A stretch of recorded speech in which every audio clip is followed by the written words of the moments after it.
Indigenous contributions to science, transportation, canoes. Today you might travel by bus, train, car, and airplane. Transportation is how we get around. This video is going to look at the birch bark canoe. Did you know that the first birch bark canoes were invented about 3,000 years ago by the Algonquin people of the Northeast Woodlands?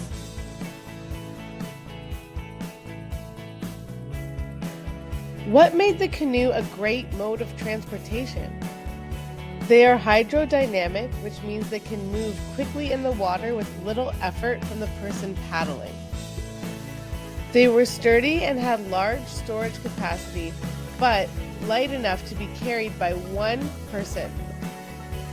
They also had a shallow draft, which means they don't need deep water to float. A large Algonquin freight canoe can hold 3,000 pounds of cargo, but only needs 8 inches of water to float. Canoes were sturdy enough to make it through rapids and on big lakes, but could also paddle along narrow creeks just a few feet wide. The Ojibwe harvested wild rice, and the canoe was a perfect way to access the waters where the rice grew. The canoe was also perfect for temporary storage of the rice, as it could be knocked off the stems right to the floor of the canoe. Depending on geographic location, there were different types of canoes. The Dene had 2 types of canoes.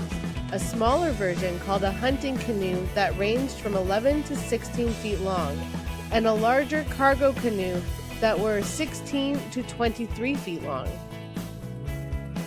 The Mi'kmaq on the East Coast built canoes fit for the ocean that were over 28 feet long. A 14-foot canoe weighs about 50 pounds, which makes it easy for one person to carry.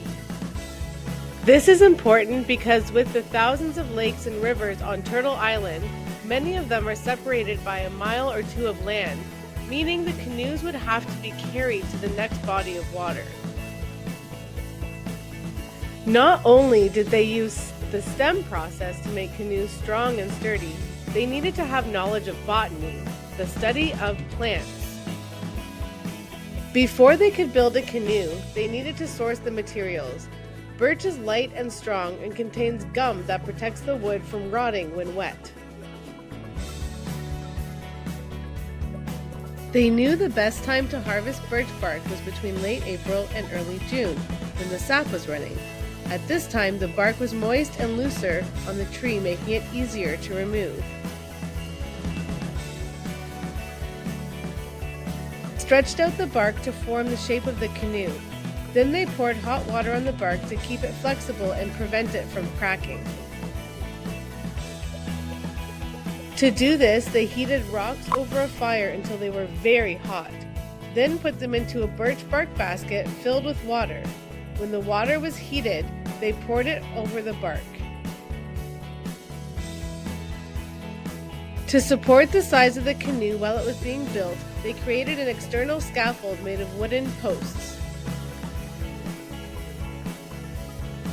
Then they cut wooden cross braces and put them inside the canoe to make sure the shape was the exact same on both sides.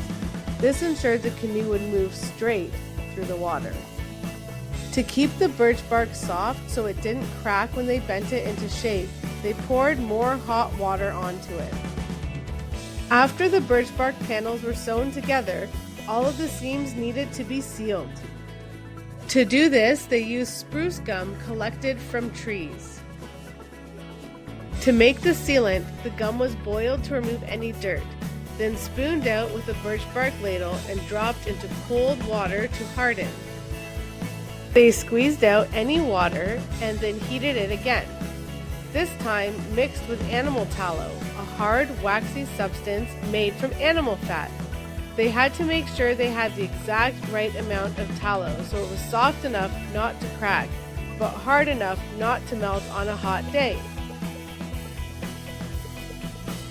They made a brush out of ash tree wood and spread the gum all over the seams. Finally, they lined the bottom of the canoe with cedar ribs so the feet of the paddler and the cargo wouldn't damage the birch bark. Wow, that's a lot of work, and it took a lot of knowledge, skill, and patience. Talk about real-life science. All information from this video can be found in the book, A Celebration of Traditional North American Knowledge, Indigenous Ingenuity, by Deirdre Haverlock and Edward Kay.